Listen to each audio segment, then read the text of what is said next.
Já, Einar, tapir dag mútið Val, hvernig líður eftir leikinn? Mjög illa. Það var óþarf að tapa þessu leik, en svona er þetta. Ertu það óánægður út í frammistöðuna í dag? Við hefum náttúrulega getað gert betur að mörgu leyti, en við hefum líka átt að skora mörg.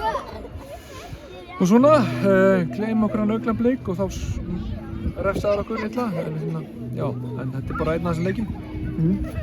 Þeir vilja þá skapa fleiri færi? Hvað segir þau? Þeir vilja skapa fleiri færi bara? Já, það sjálfsög. Ég held að við sköpum okkur ekki nóg að færum í dag.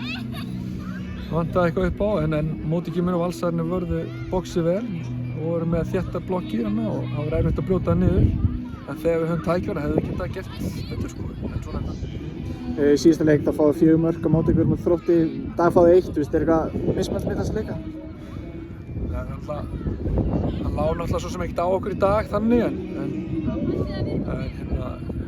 Þróttarnir voru svo sem miklu betra en við í þeim leik, sérstaklega sennileik, en það var svo sem ekki, við vorum ekki slakar aðeins í dag hér, en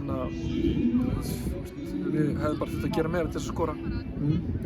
Þá framstæðin dag betri en á móti Þróttum? Já, alveg að segja það, en við skorum á móti Þrótti, við skorum ekki inn núna, þannig að 6 fyrir búnar, 2 sigrar af 4 töp, hefur ágjörð þessari stöðu? Sjálfsög, þetta er bara alls ekki nóg gott. Við þurfum bara að taka okkur saman og laga þetta. Stelpurnar hafa lent í þessu áður og þær náðu að rífa sig upp þá og við þurfum bara að gera aftur. Þessi tapleikir, er þetta sömu mistökin sem bara koma aftur og aftur? Nei, svo sem ekki. IPVF, það var náttúrulega bara, við hefum aldrei átt að tapa þeim leik. Það var algjört skítaleikur að mörgu leyti sko. En leikarinn náttúrulega tók okkur og miklu betur en við. Þróttar náttúrulega skilja að vinna, þetta var svona kannski aðeins öðruvísi. Berdís fer út af, við eitthvað heyrt bara hvernig líðan henni er? Nei, ekki þeitt.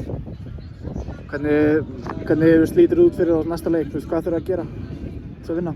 Já, við þurfum að, bara gera betur en að ná markinu fyrir því.